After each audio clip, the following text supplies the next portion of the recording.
Abdi biasa yayasan herbal holistik untuk kangge di banner. Sahabat Cahaya FM di mana pun semuanya berada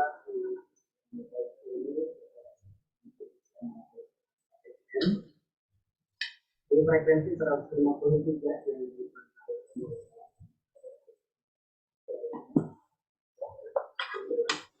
kita semuanya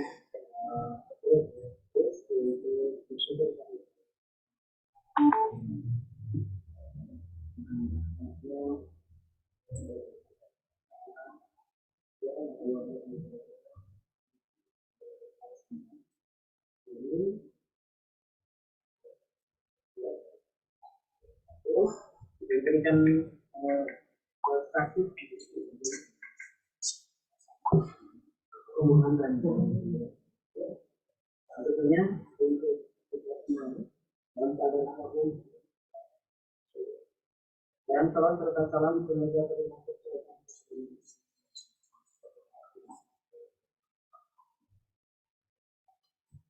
alhamdulillah kita akan ini kita berjumpa kembali di acara sosial interaktif yayasan herbal holistik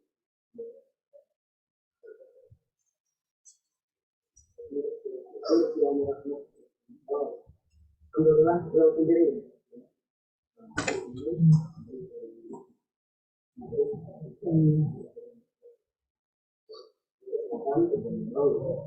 dan itu mati. Putus suaranya. Coba cek dulu coba.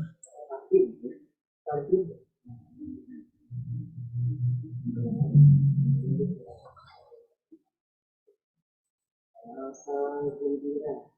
Artinya di sini adalah menjalani ibadah secara holistik dengan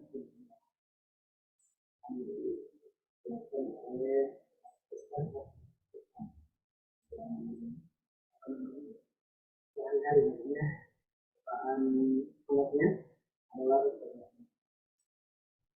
mulai tadi menjalani ibadah puasa yang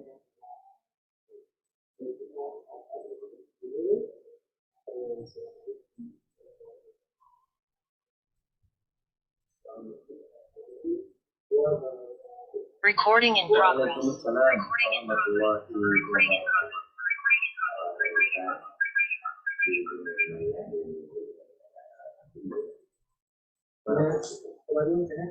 Alhamdulillah barakallah.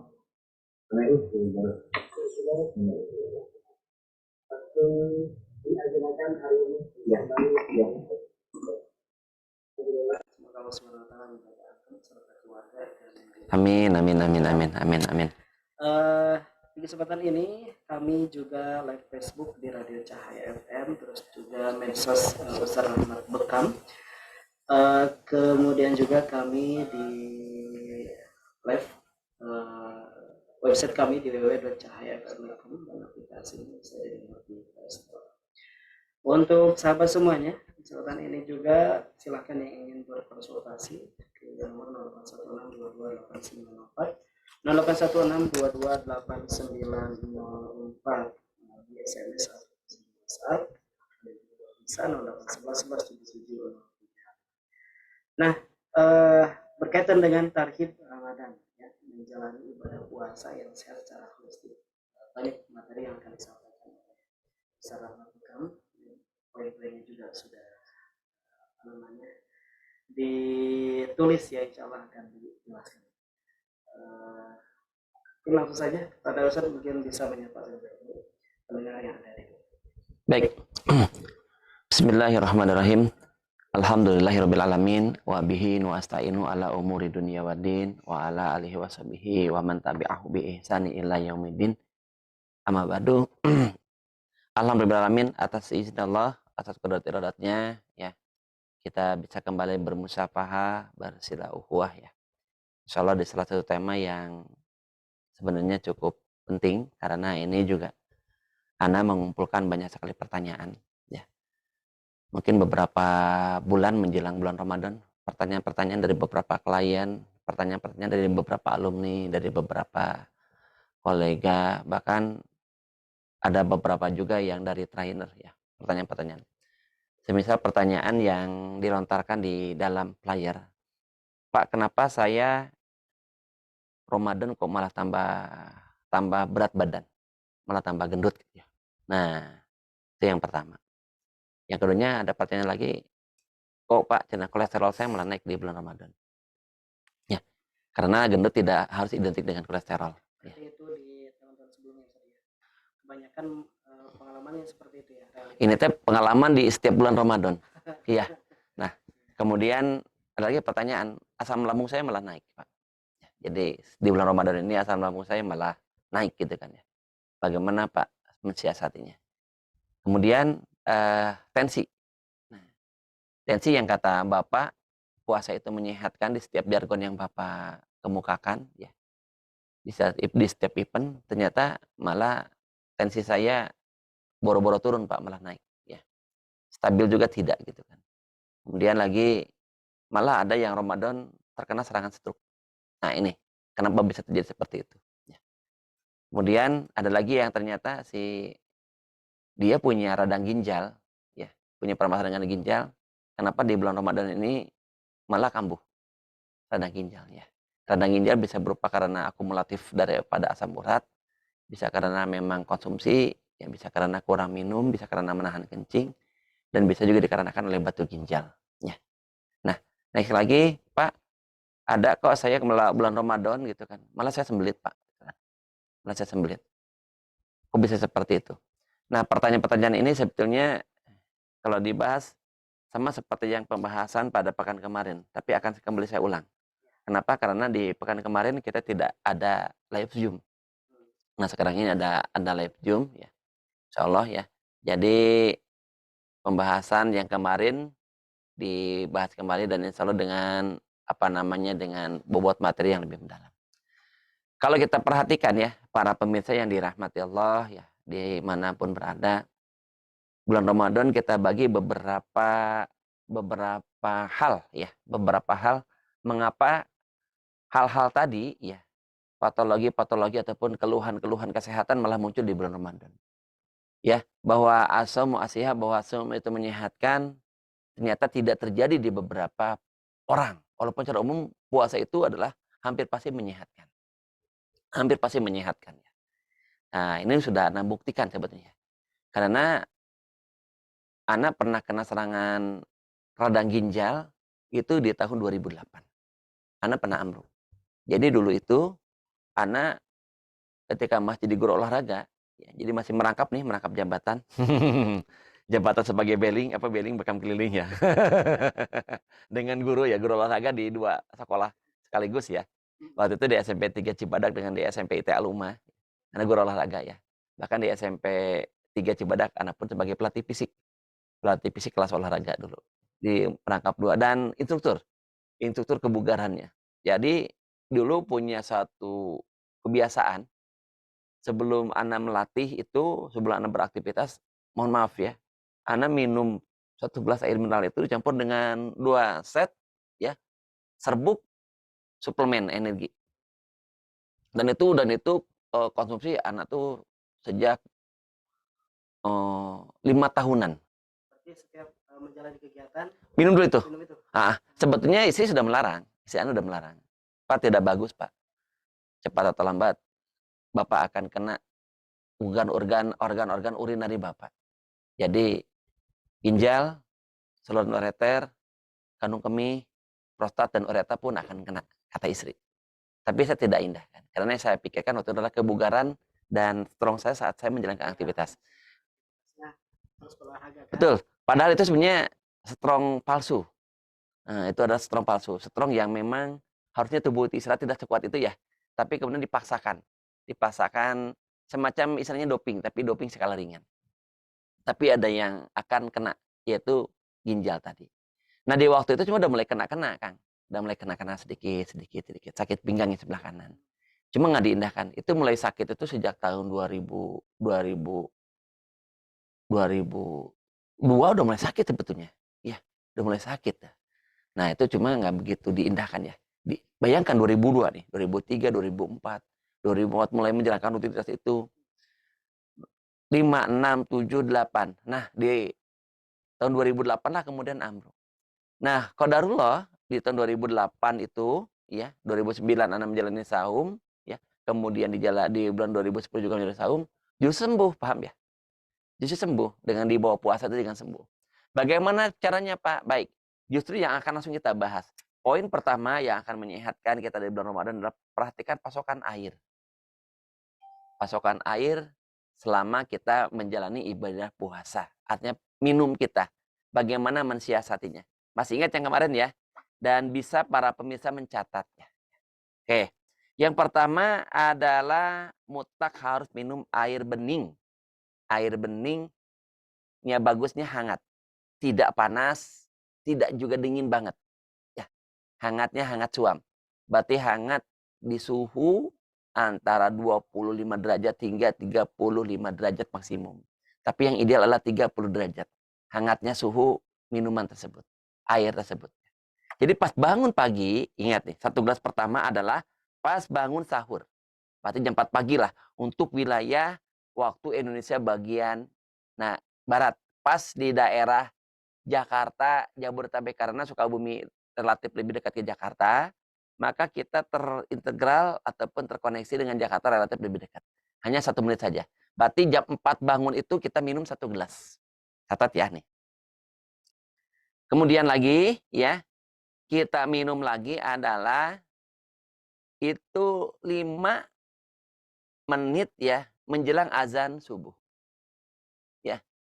Berarti di sahur ini kita minum 2 gelas. Bangun dan setelah sahur. Ya, bangun dan setelah sahur. Di antaranya, bolehkah minum kopi, Pak? Bolehkah minum kopi, Pak? Nah, bolehkah minum kopi? Saran saya, kopi yang diresepkan adalah, saya kalau mau belak-belakan ya, saya minum kopinya Sepel. Kopi 7 elemen. Kopi 7 elemen yang dari HNI. Ya, itu saya minum. Ya. Itu saya minum dan klien-klien pun saya berikan, ribuan klien, mereka menyatakan justru nyaman. Nah, kopi jenis ini malah, karena kopi ini 7 elemen herbal, itu tidak menimbulkan diuretik. Tapi kalau kopi rencengan, ya, subhanallah, justru mengakibatkan diuretik. Apa diuretik itu? Menguras air yang ada di organ-organ urinari kita. Sehingga efeknya beser. Dan haus. Haus. Kalau sudah beser, haus dia. Maka kalau begitu minum kopi jenis ini tidak dulu. Entong heula we. Jangan dulu aja. Ya, kita kan sayang tubuh kita toh. Betul. Ya.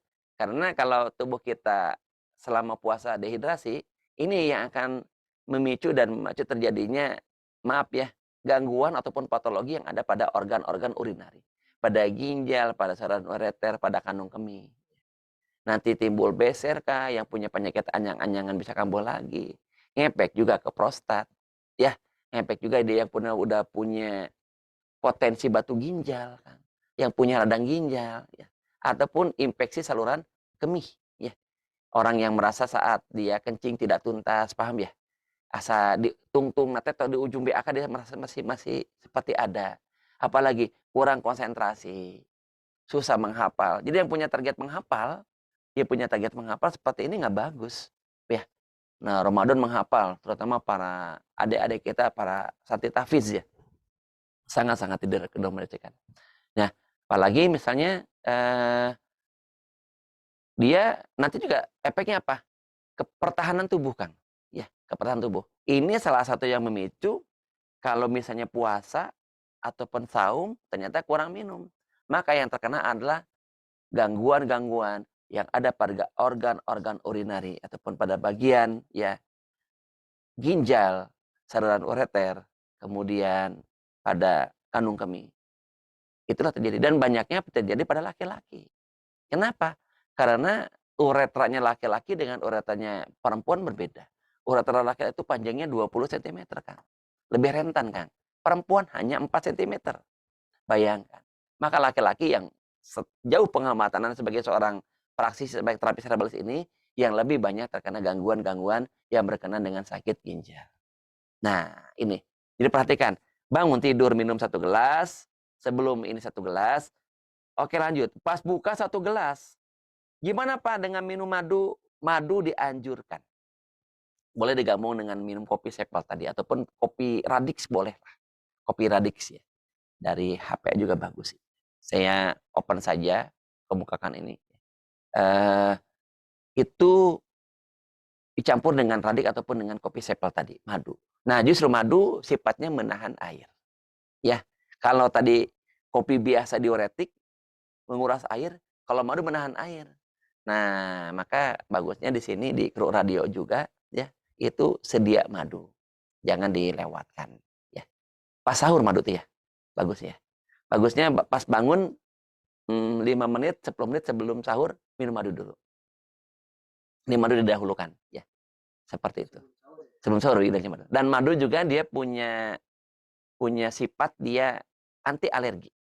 Jadi kalau yang dia pas sahur dia ternyata ada menu seafood ataupun ada tom yum. Nah, tom yum ada seafoodnya. Kan ada beberapa orang alergi dengan makan seafood ya. Ah, tom yum. Ah, aku mau gitu kan. Tapi ternyata ada cuminya. Ada udangnya. Nah, kan gitu ya. Itu kan kategori seafood ya. Atut, takut ya. Biasalah kalau awat ada cakrada ogohan ingatnya lebay.com-nya. Ya, atut nih. Atau gimana tuh mama kan gitu ya. Udah nggak apa-apa gitu kan nyecek inung natehnya. Nah, bila yang takut seperti itu maka minum madu dengan air hangat. Insya Allah ya. Dengan izin Allah. Jadi dia punya sifat anti alergi ya. Ini pernah dikemukakan di kajian tentang sakit alergi. Masih ingat antum beberapa bulan yang lampau ya, atau tahun yang kemarin tahun 2002 anak pernah bahas ini. Tapi sama Kang Misbah waktu itu ya. Nah, hostnya. Lanjut lagi. Kemudian buka. Nah, buka ini justru madu tidak dianjurkan. Paham nggak? Buka tidak dianjurkan madu itu. Tidak dianjurkan. Air bening toh dengan kurma catat. Nah, tidak dianjurkan. Bukan tidak bagus, tidak dianjurkan. Bagi penderita GERD, bagi penderita yang punya masalah dengan sesaat setelah buka, kalau dia minum madu, ya, maka beberapa menit, 2-3 menit setelah dia minum madu, pas buka, dia yang dia rasakan adalah dia merasa panas, rasa terbakar perutnya. Itu namanya DOC sebetulnya, dead of color. Karena memang sebelumnya kosong ya. Kosong betul sekali, kosong sekali. Kecuali, tanda petik nih, kecuali memang tubuhnya care dengan madu, paham nggak? Dia udah biasa minum madu. Itu nggak akan kaget. Tapi yang sedang dalam proses penyembuhan atau yang dia tidak terbiasa minum madu, pas berbuka dengan madu, makanya terjadi pas dia rasakan adalah rasa terbakar atau dinamakan di dalam medis namanya headburn. Rasa terbakar yang hebat di area perutnya, di area ususnya, kemudian lagi ya yang dia rasakan adalah mual dan pedih. Tapi nggak lama, sekitar 5 hingga 10 menit. Tapi kan keganggu pas dia sholat maghrib, paham nggak? Ini yang kita hindari. Jangan sampai ibadah walaupun sekecil mungkin terganggu. Walaupun itu efeknya adalah efek krisis healing ataupun efek tindak balas. Panas seperti sakit perut atau Pernah mendengar orang yang kambuh saat dia asam lambungnya naik atau sedang mahnya kambuh? Panas kan? Panas, merasa kembung, begah, ya. Barekah, ya. Begah, ya. Apalagi dia rasa mual, rasa pedih. Walau sesaat, ya. Apalagi kalau madunya, mohon maaf ya, madu yang kadar asamnya, rasa asamnya tinggi, mohon maaf. Seperti madu jenis trigona. Itu kan asam tuh. Ya. Nah, saya udah ngebayangin tuh asam seperti apa ya. Seperti kayak gula aren yang campur sama jeruk nipis. Udah kebayang ya. Kecuali madunya yang manis, misalnya madu hutan multiflora, ya. Madu hutan multiflora itu kan lebih manis ya. Atau madu Yaman yang kadar airnya lebih rendah. Oke. Next lagi, pas buka dia minum 1 gelas dan makan kurma dengan jumlah ganjil. Makan kurma dengan jumlah ganjil. 3, 5. Tapi 5 udah cukup banyak kata anak. 3 aja udah cukup. Barulah sholat maghrib. dengan izin Allah, orang yang punya sakit GERD pun, ya, itu nggak akan terasa malah nyaman. Nah, kenapa? Kambuh orang yang punya GERD tadi. Ya, dia pas buka, ternyata minumnya dengan soft drink, catatkan. Ya, minumnya dia dengan minum kopi pas buka, minumnya dengan teh manis. Itu merangsang, ya, asam lambungnya naik. Inilah jawaban bagi orang-orang yang saat bulan puasa malah GERD-nya kambuh. Ya, jadi pas buka. Apalagi ditambah dengan gorengan. Nyantolah orang yang punya permasalahan dengan kolesterol, pas buka dia makan gorengan, apalagi gorengannya digoreng dengan minyak jelantah, Kali-kali dipakai. nekeng sideng, Kang. Saya pernah lihat, Kang. Saya pernah lihat, Kang, yang jualan, walaupun nggak semuanya ya, Kang ya, yang jualan pecel lele, Kang. Ternyata si minyaknya itu udah hitam pekat, Kang. Hitam, Kang. Ah, kok sih lah. Seperti backdrop ini udah hitam pekat ini, Kang. Maaf. Udah hitam pekat begitu, dia ngegunting beberapa plastiknya macam kayak plastik bekas ember ya, Kang. Dicemplungin, Kang. Saya tanya itu, walaupun udah lama ya, Kang ya. Ini salah satu daerah ya sebelum Bandung waktu itu. Saya waktu itu belanja lagi pas Sapar itu. Lagi mau ke Jogja gitu. Ini Mas buat apa saya bilang? Ini agar si makanan lele, ayam ataupun ikan ya, ataupun belut yang digoreng di sini maka menjadi renyah, menjadi kriuk-kriuk. Oh, langsung hilang selera makan, Kang. Serius, Kang. Kebayang itu apa? Oksidannya, Kang. Radikal bebasnya, Kang. Dan ini kalau dimakan pada penderita kolesterol tinggi, ya, dimakan pada orang yang kolesterol tinggi, Kang, maka itu bisa melenting seketika, Kang. Karena datangnya minyak ke dalam darah itu ya, itu ketika di beberapa adakan riset, maka seperti kayak nyata bagaimana air dengan minyak. Nggak bisa nyatu, Kang, paham nggak? Nggak bisa nyatu. Dan akhirnya memperberat ya perjalanan darah itu di dalam pembuluh darah. Yang khasnya dia mobile, cepat, ya, dinamis, ternyata jadi menet, Kang. Nyut, nyut gitu kan. Jadi nggak seng, seng, seng, seng. Ya, ibaratnya kalau sinyal itu sinyal sinyal internetnya kenceng, seng. Tapi ketika tercampuri dengan minyak, apalagi minyak jelantah tadi, Kang, ya, makanan yang digoreng dengan media minyak jelantah tadi, ya, maka seperti kita ngebuka YouTube tapi buffering ataupun nge-lag. Nging. Itu analogi yang mana berikan. Maka akhirnya orang-orang yang punya masalah kolesterol tinggi seketika bisa naik bahkan di atas 200. Itulah keluhan orang-orang yang puasa malah pas berbuka makannya pakai goreng. Dan asam lambungnya ikut naik juga, paham ya? Kenapa? Datang ke tubuh lambungnya panas. Harusnya makanan-makanan yang bersifat dingin, yang bersifat menyejukkan. Ya, itu ya ada pada kurma sebetulnya. Dengan air hangat tadi. Udah padanan yang enggak, yang apa namanya, udah sangat ideal banget dah. Dan itu juga memang kebiasaannya Rasulullah Sallallahu Alaihi Wasallam. Lihat di buku yang anak itu juga ya.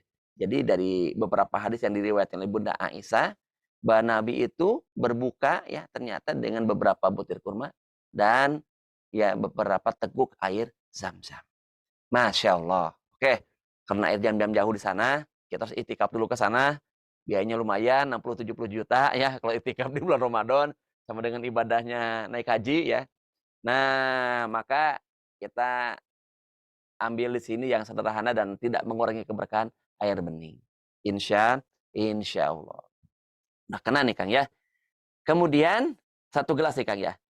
Sholat maghrib, Kang. Nah, sholat maghrib. Sesudah sholat maghrib sebelum makan satu gelas lagi. Berarti sudah berapa gelas? 4 gelas. Ya, sudah 4 gelas ini. Satu gelas tadi pas bangun tidur, satu gelas setelah sahur, betul? Ya, satu gelas pas berbuka, satu gelas nih ya, air bening. Kemudian satu gelas setelah sholat maghrib sebelum makan.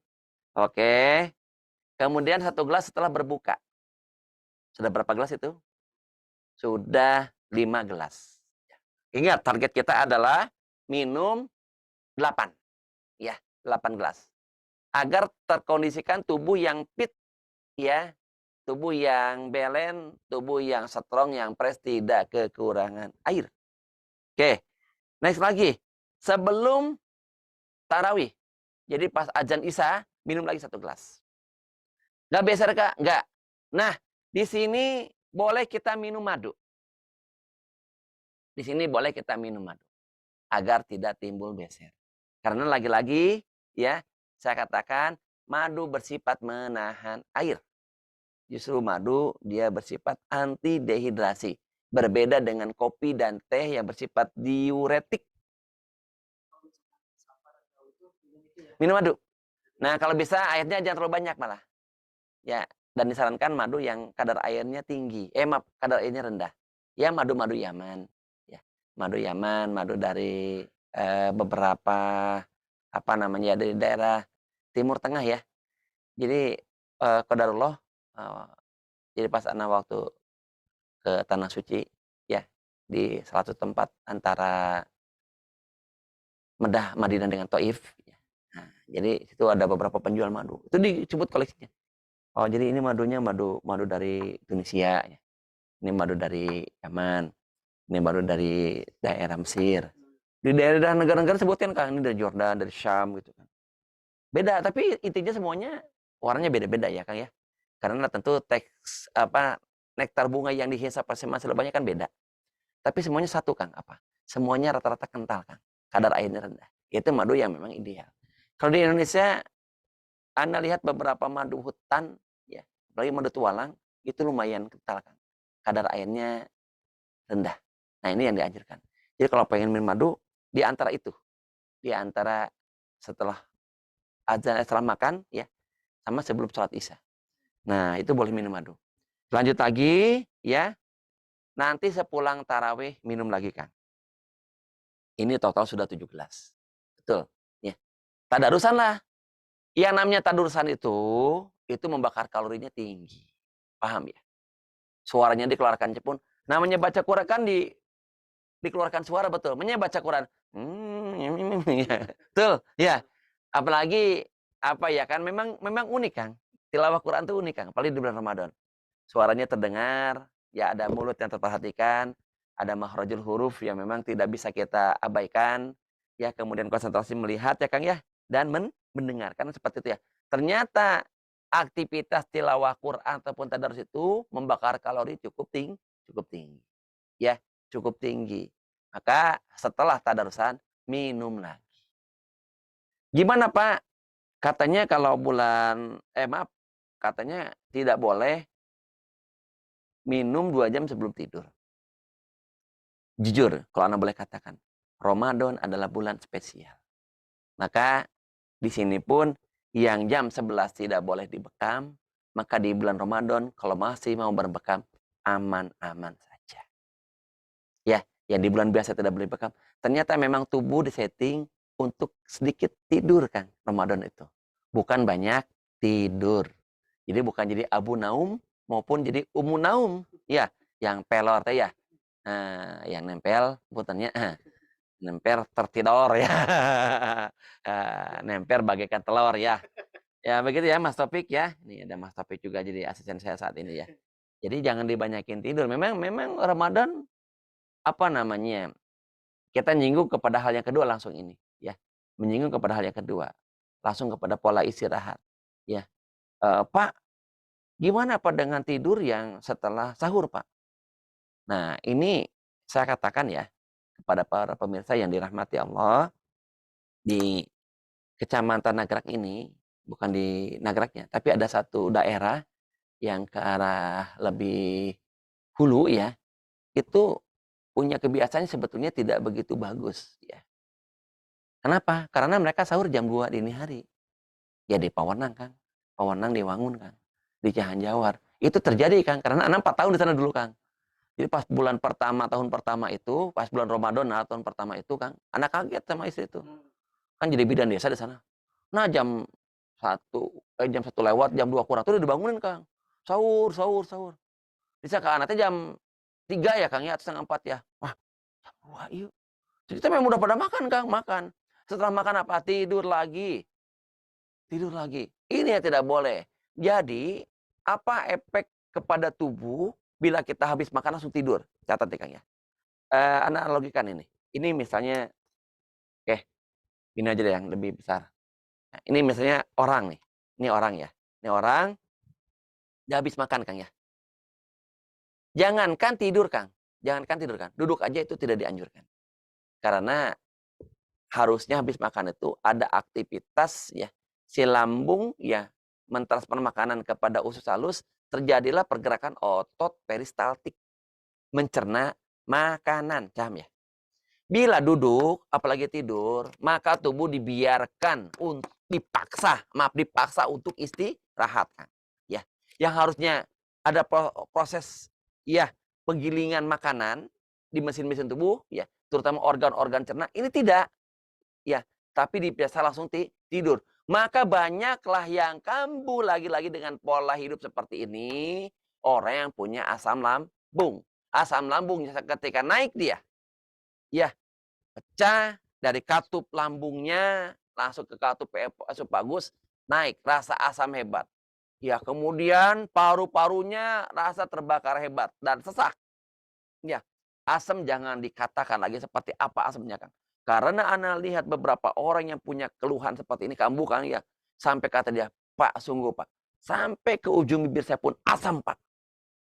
Rasanya, Pak. Dan ingin muntah, Pak. Hebat. Asam, ingin muntah." Ya. Inilah yang dinamakan penyakit asam lambung. Dan bila makin hebat, tenggorokan juga penuh, kerongkongan juga penuh, ya. Sampai ke area seluruh mulutnya penuh dengan rasa asam hebat, ya. Ingin keluar air liur terus, ngeludah terus, ya. Nauzubillah, subhanallah, ya.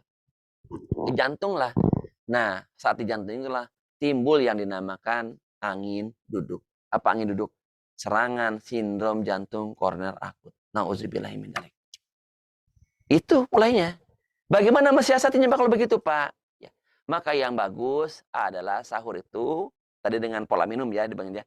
Berarti adalah sekitar selesai makan target 15 menit sebelum azan deh. Sebelum azan subuh. Silahkan diatur masing-masing bagaimana. Ana ngasih panduannya seperti itu. Karena ternyata ada yang makannya cepat, ada yang makannya lambat. Orang yang makannya lambat, makan misalnya dari jam 4.15, nggak akan keburu, udah makannya lambat ya. Lain nanya. Kamu ngesti hitungnya. Nah, gimana Pak dengan berlaku kunyahan 33 kunyahan? Berlaku. Sahur kan bukan dari banyaknya makan. Ya. Dan kalau bisa justru sedikitkan karbohidrat. Ya. Sedikitkan karbohidrat. Kata Nabi, kau makan hanya sekedar untuk menegakkan tulang punggung agar kuat beribadah. Maka dengan seperti ini, insya Allah tidak akan ada orang yang obesitas. Ya. Nah, begitu. Sayuran cukupkan. Makanan yang bersifat basah. Ya, sayuran, buah, ya. Dan kemudian sahur justru kalau bisa tidak ada gorengan. Nah, kalau ada gorengan yang kecil lah ya porsinya ya. Ini ada satu mendoan saja boleh. Ada satu kerat ya. Telur dadar ya Kang ya. Atau telur ceplok ya Kang ya. Dan itu pun digoreng tidak menggunakan minyak jelantah. Ya minyak kebangsaan. Eng ya. ya warnanya sudah hitam pekat ya. Nah. Sebentar. Selesaikan dulu. Ini selesaikan dulu. Tentang masalah tadi pola istirahat dulu. Biar nggak kepotong. Lanjut lagi. Ya. Setelah sahur, tilawah, tadarusan. Ternyata aktivitas tadarusan itu membakar kalori cukup tinggi kan. Paham ya? Rata-rata ya, kalau kita tadarusan, tubuh berkeringat toh kan. Kerasa deh. Itu apa? Ternyata terjadi pembakaran kalori yang cukup maksimal. Lanjut kemudian, tadi minum sebelum azan subuh ya. Salat subuh berjamaah. Nah, habis salat subuh, kemudian tadarusan lagi ya. Setelah itu kemudian tidurlah. Ingat, berarti tidur itu kurang lebih setengah jam setelah salat subuh. Boleh. Jadi kalau ada yang bilang setelah subuh tidak tidur lagi, pusing Kang. Ya, boleh tidur lagi Kang. Itu sudah aman ya. Dan itu insya Allah bisa walaupun tidurnya hanya 30 menit ya Kang ya. Sebelum berangkat kerja, berangkat ke sawah, berangkat ke pasar, berangkat ke kantor, berangkat ke sekolah, ataupun melakukan aktivitas lainnya ya, sudah cukup. Jadi yang dikejar adalah istirahatnya itu adalah kualitasnya. bukan dari kuantitasnya. Apa efeknya kalau nggak tidur setelah subuh? Pusing kan? Ana dapati beberapa orang dan Ana mengalami sendiri dulu. Jadi kalau ternyata kalau dari mulai sahur total sampai ke siang hari nggak tidur sama sekali Kang, pusing Kang. Dan itu timbullah keliengan, timbullah sakit vertigo di antaranya. Jadi salah satu penyebab vertigo adalah salah satunya adalah kurang istirahat. Proporsional lah. Yuridu bikumul yusra, Allah menghendaki kemudahan. Wala yuridu bikumul usra, tapi dan Allah tidak menghendaki kesukaran. Maka inna hadza dinu yusrun, sesungguhnya agama ini mudah. Jangan kau persulit. Jangan dibuat ribet lah, dinikmati. Kan kita judulnya kita puasa secara hikmat Kang, betul? Ya, maksimal tumanina ya. Hati lebih terasa nyaman ya. Secara holistik. Bukan seperti tersiksa, kok begini amat ya. Nah, paham ya. Dan juga di siang hari sebelum zuhur ada qalilullah. Tidur sejenak saja sebelum melaksanakan sholat zuhur. Ini yang kami lakukan ketika kami dulu jadi santri Kang di Hidayatullah Kang. Jadi ada jeda waktu 15 menit untuk qalilullah. Untuk tidur sejenak. Awalnya nggak bisa Kang, tapi setelah dibiasakan bisa. Dan betul Kang. Enak banget Kang. Serius. Adzan zuhur berkumandang itu udah bangun Kang. Kita udah bangun dan saat sholat zuhur itu ternyata hampir tidak ada yang ngantuk, paham. Habis itu menghafal Quran lagi ketika kami di Hidayatullah ya. Masya Allah ternyata fresh Kang. Ya, demikian ya. Mungkin awal-awal itu pusing mungkin. Pusing lah, kaget lah. Pusing kaget, tapi lama-kelamaan tidak. Malamnya bagaimana Pak? Malamnya tidur di atas jam 11 malam. Ternyata di bulan Ramadan masih fine-fine saja. Masih sehat-sehat saja. Insya Allah tadi kan, di bulan Ramadan memang tubuh kita disetting untuk begadang. Dan ingat, tubuh kita adalah yang memilikinya Allah Subhanahu wa taala. Tak mungkin Allah zalim memberikan apa namanya? Tanda petik ya, perintah untuk kita melaksanakan ibadah di bulan Ramadan dengan segala macam aktivitas di dalamnya, dengan tadarusannya, dengan iktikafnya betul, ya, dengan taklimnya, ya, kemudian dengan sholat tarawih, ya, qiyamul lail betul, dengan saumnya. Kalau tidak, pasti Allah pun mampu, ya, memberikan kemampuan kepada kita, ya, untuk menjalani ibadah-ibadah tersebut. Ya, wallahu a'lam bishawab. Itu ya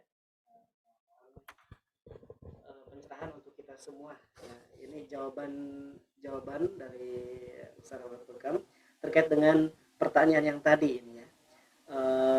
Ini kok puasa saya itu jadi tambah gendut ya, terus juga asam lambung malah naik ya, terus juga ada kolesterol nggak turun-turun, ngantuk hebat ya, terus juga sembelit dan yang lain sebagainya. Nah, itu adalah pertanyaan terkait dengan ya keluhan-keluhan yang dirasakan oleh sebagian orang ya, ataupun banyak orang. Nah, tadi sudah dijawab solusi-solusinya supaya kita tetap fresh dan semangat menjalani puasa Ramadan, dan setelah puasa Ramadan juga kita terhindar dari berbagai macam penyakit. Tadi supaya kita tidak kurang istirahat, jadi memberikan jadwal istirahat itu berarti malam, tadi pagi ya, terus zuhur ya, 3 kali itu. Tapi tentunya harus menjalani apa yang disarankan oleh Ustaz. Jangan sampai juga tidur itu bukan habis subuh langsung tidur, tapi ada tahap-tahapannya. Ada tahapan betul. Tadi membaca Quran, terus juga kalau ke masjid bagi laki-laki jalan kaki. Betul. Jadi tidak berbahaya kalau misalnya. Tidak berbahaya, sudah tidak. Jadi relatif, insya Allah sudah aman ya, Ustadz Rizal ya. Dia dari khawatir kambuh dari asam lambung, karena kalori yang sudah terbakar dan lambung sudah bekerja lumayan maksimal, ya sudah lumayan maksimal. Jadi sudah tidak lagi ada pengendapan makanan di organ lambung, kalaupun dia pada sholat subuh menyempatkan untuk istirahat. Dan yang dirasakan begitu Kang. Lihat aja ya, di bulan Ramadan ini hampir mayoritas orang, hampir seluruh, yang banyak banget ya, walaupun tidak semua ya, tapi mayoritas setelah subuh tidur lagi, betul kan? Iya kan? Dan ini mata lu meratu ngantuk lagi. Ini anak alami semenjak anak dulu 5 tahun setengah udah puasa kan. Nah, Bayangkan sekarang anak usia 50 tahun. Seperti itu polanya ya. Mau anak ngalamin puasa dulu di Cianjur kan ya. Pernah juga puasa di Jogja kan, di Hidayatullah Kalimantan. Pernah juga di Bogor kan ya, di Jakarta kan. Kemudian juga pernah puasa anak di Hong Kong, di Malaysia pernah. Ternyata hampir semuanya sama Kang ya. Habis subuh tidur, tidur lagi. Nah, itulah yang disarankan agar maksimal. Berarti pola pola kesehatan tadi Heeh. harus dijalankan. Iya. Untuk sahabat semuanya yang sedang menyimak di kesempatan pagi ini, kita dalam interaktif yang membahas berkaitan dengan kesehatan ya, kesehatan yang diberikan kepada kita, tips-tipsnya tadi menjalani ibadah puasa yang sehat secara fisik dengan hikmat. Nah, untuk sahabat yang ingin bertanya, silahkan ke nomor 0816228904, 0816228904 melalui SMS ataupun juga WhatsApp-nya. Teleponnya juga dipersilahkan. Mungkin juga ada pertanyaan dari medsos Ahmad, dari Zoom, mungkin dipersilahkan juga untuk diajukan. Kemudian bagi sahabat semuanya tetap di Radio Cahaya FM, kita akan rehat sejenak. Kita akan masuk kembali. Ya, berikut ini.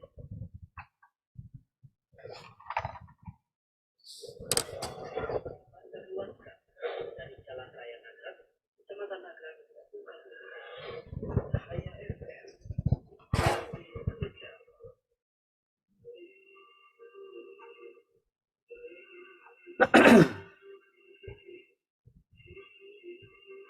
Assalamualaikum warahmatullahi wabarakatuh.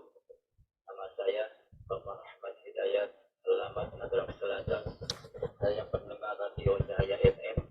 Alhamdulillah, dengan adanya Radio Cahaya FM sangat bermanfaat, khususnya kajian Ustaz Abdullah Zain. Mari dengarkan Radio Cahaya FM. Semoga Radio Cahaya FM tetap mengudara. Sekian dari saya. Terima kasih. Barakallah. Wassalamualaikum warahmatullahi wabarakatuh.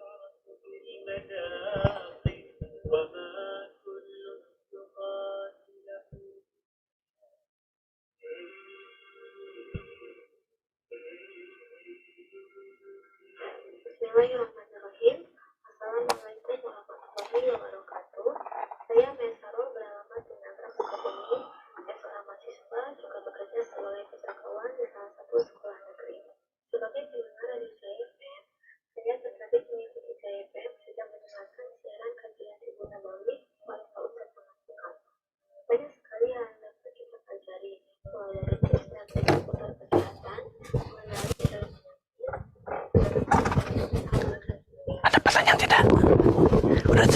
Udah kasihkan ke sendiri udah. Nah.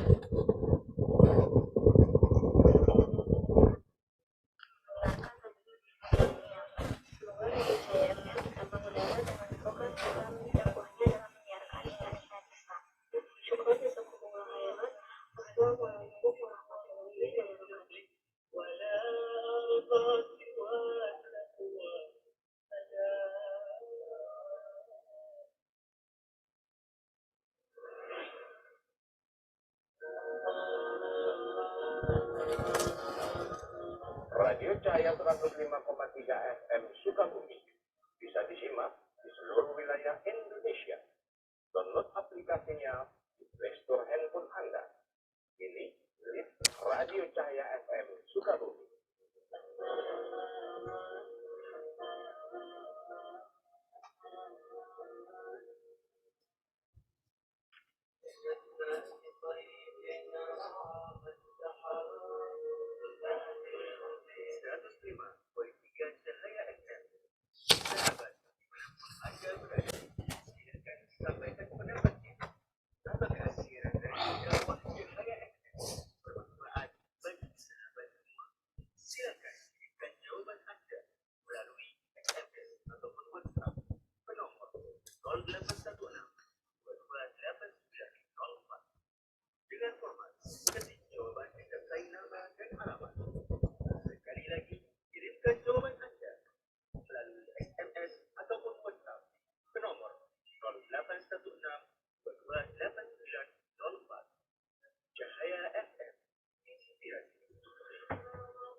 masih dipancaroskan dari Jalan Raya Nagrak Kilometer 3, Desa Nagrak Selatan, Kecamatan Nagrak, Sukabumi, Selatan pagi ini yang siang.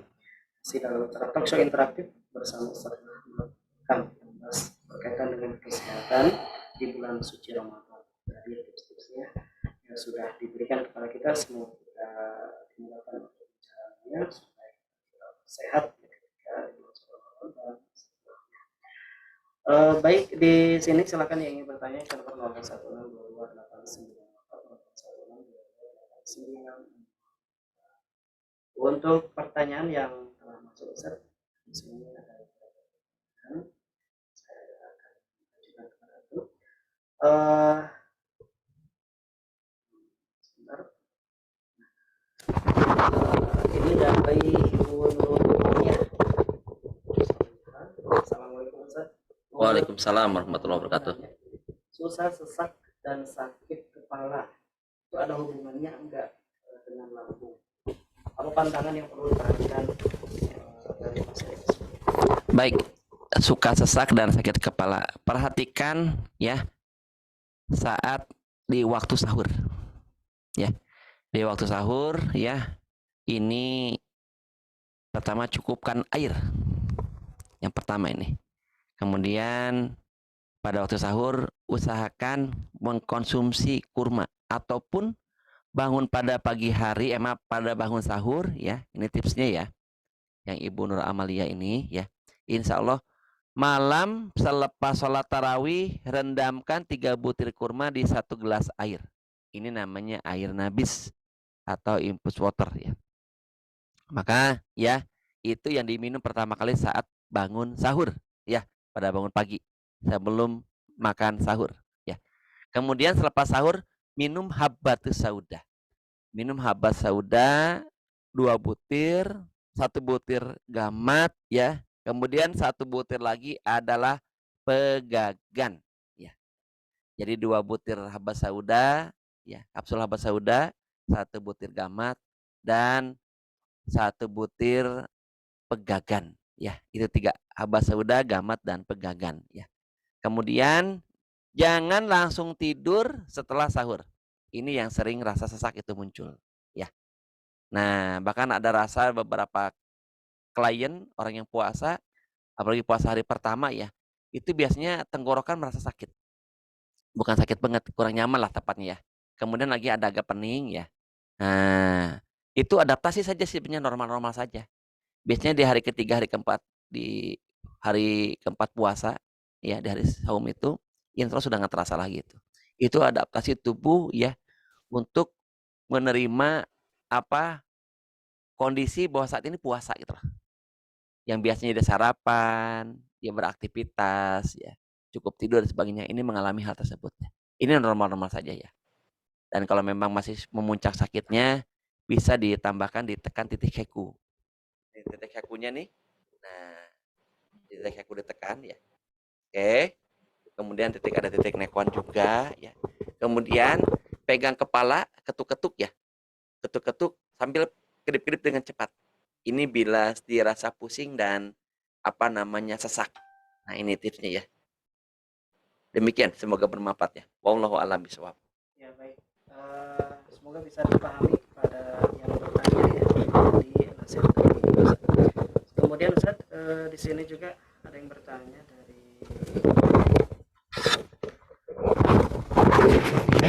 Ustaz, ini bertanya Ustaz. Assalamualaikum, obat apa yang cocok buat sakit gigi anak 5 tahun? Waalaikumsalam warahmatullahi wabarakatuh. Untuk sakit gigi, bila sudah bolong harus ke dokter gigi. Harus ke dokter gigi. Karena tidak ada herbal yang secara tuntas ya menyelesaikan permasalahan sakit gigi yang udah bolong. Ya. Tapi kalau gusinya bengkak nih, ini masih bisa disiasati, dia kumur-kumur dengan air garam. Kumur-kumur, tapi tentu saja tidak ditelan. Apalagi di bulan puasa, batalah, betul. Nah, cuma diusahakan selama siang harinya tidak dilakukan treatment ini. Dilakukan selepas berbuka saja, ya, kumur-kumur. Bila setelah kumur-kumur masih terasa sakit juga, maka bisa ditetes ditambahkan dengan minyak cengkih. Jadi minyak cengkeh ini ada sifat dia analgetik, pereda nyerinya Kang. Ya, pada minyak cengkeh. Atau tambahkan minyak cengkeh dengan propolis. Bila giginya radang ataupun gusinya ya. Tapi kalau sudah bolong, ke dokter gigi deh. Ya, saran saya ya. Ini pun banyak yang nanya, oh bisa gini kok nggak bisa? Ya memang begitu kan. Ini udah ranah di luar herbal ya. Sama seperti ada yang bertanya, Pak Rahmat apa herbalnya saraf kejepit? Ya harus diterapi kalau saraf kejepit. Nggak bisa dioles dengan herbal, gitu doang. Nggak ada Kang, serius Kang. Oh nggak dijampean. Nggak ada, serius nggak ada. Ya, Ana tuh praktisi pijat toh ya. Ana praktisi pijat ya. Kita bicara real saja ya. Ana nangani insya Allah ribuan orang ya. Dan pernah Ana pijat satu orang tuh rekor 42 orang Kang. Serius Kang ya. Nih, jadi kalau ada yang bertanya apa namanya itu saraf kejepit, ya memang harus diterapi. Ya, harus diterapi saraf kejepit itu. Ya. Apalagi yang sudah dia kronis ya Kang ya. Sampai menjalar ke seluruh tubuh ininya, kondisinya sampai kondisi beberapa bagian sudah lumpuh, nauzubillahi min dzalik. Maka itu harusnya diterapi. Ya, wallahu a'lam bishawab. Next. Untuk selanjutnya pertanyaan ini dari Ibu Lydia. Ini bagaimana cara agar ibu menyusui tetap kuat puasa dan asinya tetap lancar, Ustaz? Baik. Untuk yang ibu menyusui ini sebenarnya kategorinya ruksoh. Paham ya?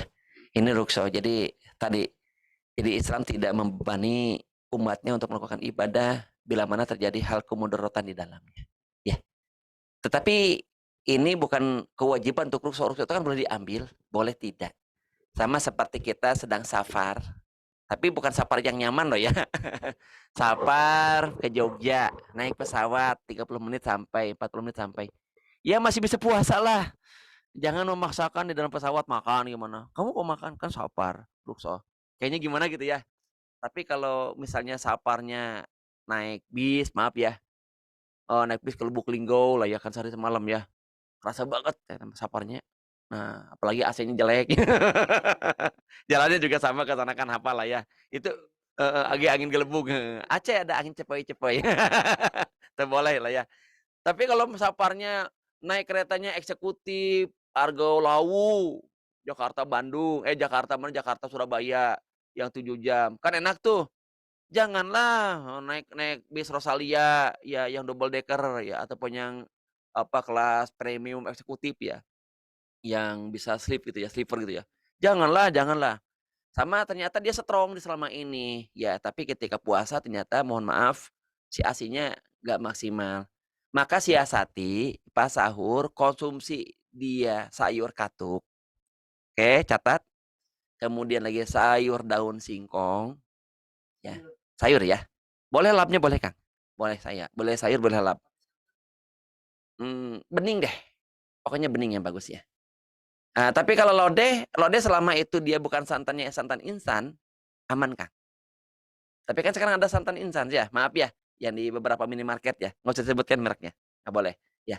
Nah, ya santannya santan alami, organik, dari kelapa langsung, itu masih sehat kan?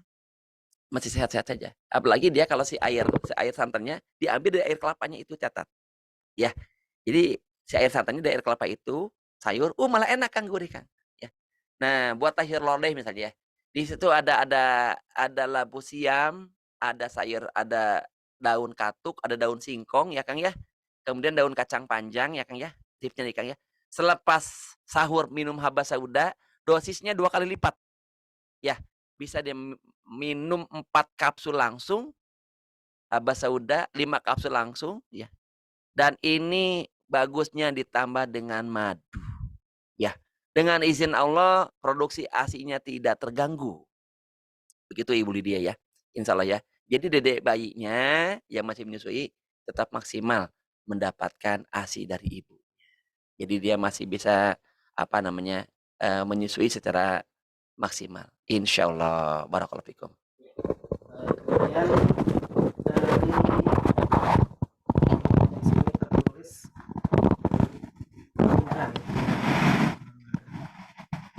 Assalamualaikum. Apakah ibu hamil trimester boleh dan aman untuk berpuasa? Baik, waalaikumsalam warahmatullahi wabarakatuh kepada Pak Indra. Sebetulnya kita tidak memastikan bisa atau tidak.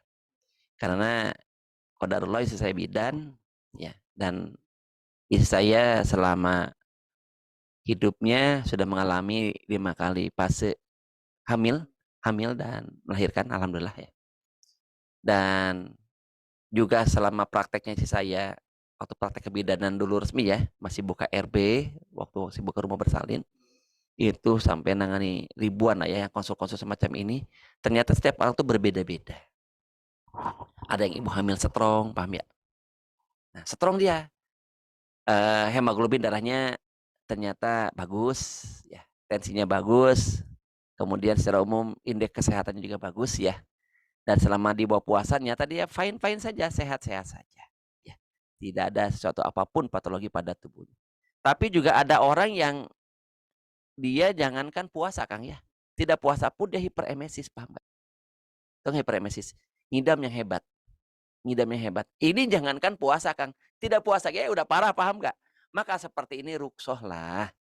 Kalaupun nanti dia pas udah selesai melahirkan, menyusui, itu ada kategori namanya fidyah, betul? Nah, lagi-lagi Islam ya menghendaki kemudahan untuk umatnya menjalankan ibadah, bukan kesukaran. Lagi-lagi ini dikembalikan kepada kondisi kliennya. Seperti Anda bilang, ini untuk bekam ya Kang ya, untuk bekam nih. Pak Rahmat selama puasa boleh nggak berbekam? Lihat dulu orangnya. Ya, kalau anak nih, walaupun rutin dibekam ya, ternyata pernah dibekam selama puasa, jam 11, anak batal Kang. Anak batal Kang. Lepas Kang. Nah ini yang ada yang nanya di grup Facebook nih. Pak gimana emang selama puasa? Puasa membatalkan kan? Tidak membatalkan. Tetapi hati-hati. Karena tidak setiap orang ternyata bisa dibekam saat bulan puasa di siang hari. Pada saat di tengah puasa ya Kang ya. Maka akhirnya anak sarankan dari kondisi yang terjadi pada anak, kasus yang terjadi pada anak, ya berbekamlah 1 jam setelah sholat asar. Ya, kenapa? Karena beberapa jam berikutnya, beberapa menit berikutnya terdengar azan maghrib. Apalagi di daerah di negeri-negeri yang harinya pendek, paham ya Kang ya? Bisa jadi malam mungkin sebelum asar pun dia sudah boleh dibekam. Tetapi ya hati-hati jangan dibekam sebelum zuhur. Ada pula hari-hari yang cukup lama Kang dibanding malamnya Kang. Anda pernah mengalami puasa di Hong Kong Kang ya? Ternyata harinya lebih lama Kang di malamnya Kang. Di Hong Kong itu Kang. Ya. Jadi isya itu maghrib itu jam 7 sekian ya Kang ya. Jam 7. Si subuh teh jam 5 gitu Kang. Pokoknya lumayan lama. Ana juga pernah mengalami di Malaysia itu Kang ketika Ana safar di Malaysia. Ternyata harinya siangnya lebih lama ketimbang malam. Maka kalau begitu boleh jadi dia dibekam 2 jam setelah salat asar. Karena dari asar ke maghrib masih lama. Berarti disesuaikan. Kalau nggak salah di Mekah dan Madinah pun ya di beberapa bulan harinya lebih lama deh siangnya ketimbang malamnya ya. Maka kondisikan lagi-lagi ya. Tidak bisa dipastikan ya. Wallahu a'lam bishawab. Sudah bisa dipahami pada Pak Indra. Kemudian dari Ibu Nur Hayati di Banjarnegara. Assalamualaikum Ustaz. Berapa sendok gula membuat cemilan untuk orang yang menderita diabetes? Kalau bisa malah tidak konsumsi gula. Nah, ya karena 1 sendok gula putih melemahkan sel darah putih selama 5 jam. Ya. Dan itu makin membuat kondisi gula darah, kondisi glukosa di dalam darah makin tinggi. Ya. Maka saran saya justru kesempatan di bulan Ramadan ini untuk menstabilkan gula darahnya. Gantilah gula dengan gula aren. Ya. Gimana Pak dengan gula jagung? Gak ada merek dagang ya. Bla bla bla bla. Usah disebutkan lagi ya karena kode etik ya. Boleh aja tapi tetap aja kalau Anda lebih suka pakai gula aren. Pakai gula kawung asli atau pakai madu. Atau kalaupun mau pakai air tebu langsung. Ya, itu lebih aman. Ya, dan ingat ya, orang penderita diabetes dianjurkan setelah asar berolahraga. Olahraga ringan. Keluar keringat itulah pembakaran kalorinya maksimal. Maka orang-orang yang obesitas kesempatanlah di bulan puasa untuk membakar lemaknya, membakar kalorinya. Bagaimana? berolahraganya di sore hari ataupun di petang hari. Insya Allah. Tapi jangan olahraganya selepas tarawih, tidak dianjurkan. Karena malam hari itu adalah hormon-hormonnya adalah hormon-hormon untuk istirahat. Kinerja tubuhnya adalah untuk istirahat, bukan beraktivitas keras sehingga mengeluarkan keringat, paham nggak? Nah, dengan tadarus yang udah membakar kalori sebetulnya. Dengan tarawih saja membakar kalori. Apalagi yang tarawihnya cepat ya. Aduh ya. Ngos-ngosan ya, ada yang pingsan lagi tarawih seperti itu ya. Pingsan beneran kan? Ngos-ngosan kan, kapok sih orang ngomong tarawih di jibruk kira orangnya. Udah gitu kipas anginnya mati lagi ya, yang penuh ya. Oh, Allahu Akbar. Bukan ya nanti itu pembahasan para pokoh lah ya. Cuma ya itu tidak dianjurkan ya. Tarawih yang tumanina ya. Insya Allah. Barakallahu fikum ya. Demikian Bu. Kemudian ini dari tadi tipsnya buat yang pekerjaan di pabrik dari jam 8 pagi Jam 8 pagi hingga jam 5 sore. Tadi sudah, berarti selepas sholat subuh dia sempatkan dulu untuk tidur, ya. Bukan dari lamanya tidur, ya, bukan dari lamanya istirahatnya, tapi dari kualitasnya. Jadi selepas subuh pun, ya kalau bisa pakai kaos kaki saat tidur. Di kaos kaki dipakai saat tidur itu bagus Kang ya. Dan kemudian matikan semua lampu. Matikan semua lampu, kalau bisa tidak di ruangan AC. Kalaupun ruangan AC, maka AC-nya jangan di bawah 20 derajat. Ya. Dan ruangan AC selama kita tidur ini ada air, Kang. Ya, ada air yang terbuka seperti akuarium dan sebagainya. Agar si freon itu tidak mengambil ya ataupun menginikan tubuh kita. Lanjut lagi ya.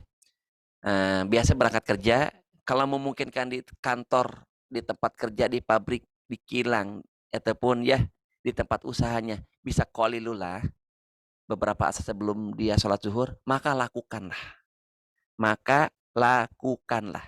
Ya, walaupun dia tidur hanya 5 sampai 10 menit saja, Kang. Oke, pulang seperti biasa dan aktivitas tadi ya seperti kayak berbuka, kalau dia masih seperti pengen ada olahraga ringan ya. Misalnya ya, maka lakukanlah ya. Insya Allah malam hari bagus sebelum tidur para pekerja seperti itu minum habatus sauda. Lagi-lagi saya anjurkan minum habatus sauda. Ini yang saya rasakan beda Kang kepada vitalitas Kang, kepada kinerja tubuh. Insya Allah ya.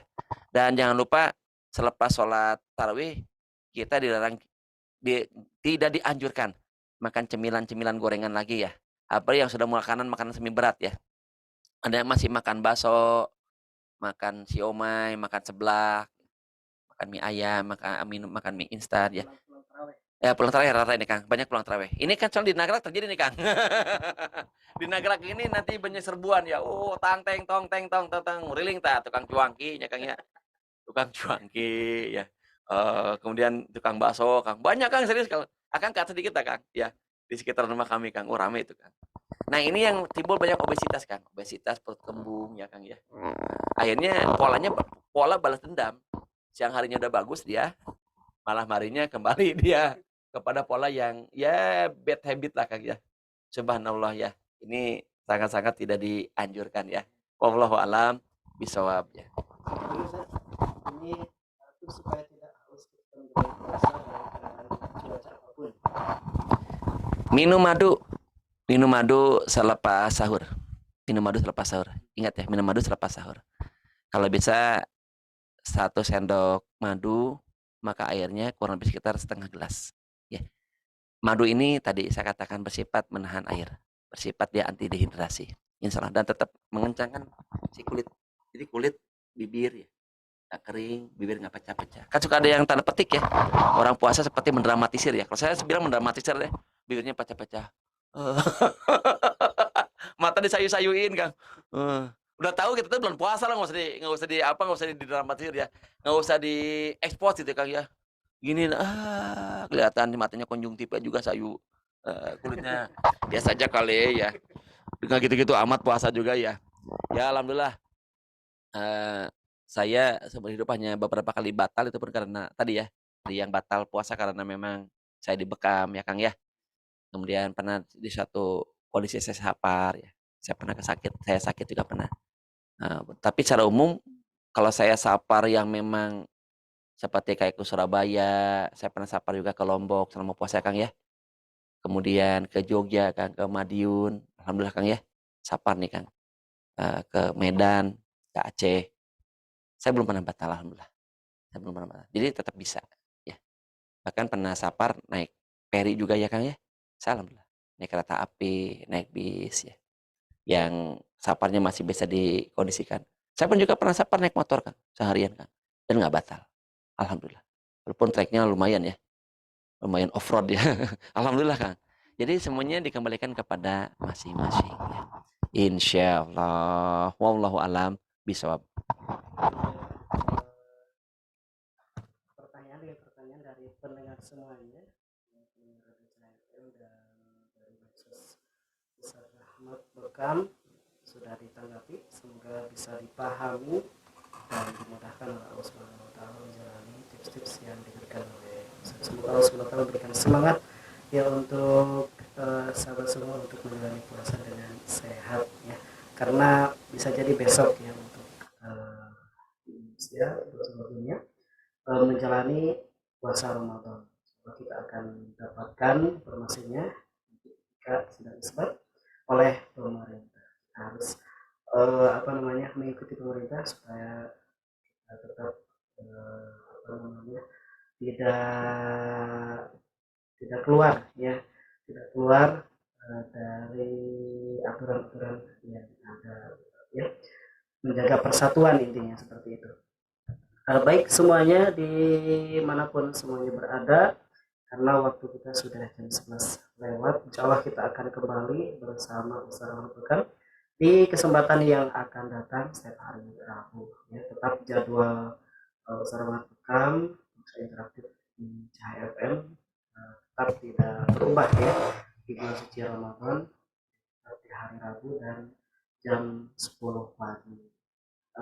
Terima kasih banyak kepada Sahabat Bekam beserta tim yang sudah hadir di studio Radio CFM, memberikan tipsnya, memberikan nasihatnya kepada kita terkait dengan kesehatan supaya kita menjalani puasa dengan maksimal mungkin tetap sehat. Kepada sahabat semuanya, terima kasih yang sudah menyimak dari awal sampai akhir. Semoga Allah SWT istiqomahan kepada kita semua. Setelah acara ini masih banyak acara-acara yang lain, silakan untuk disimak terus dan juga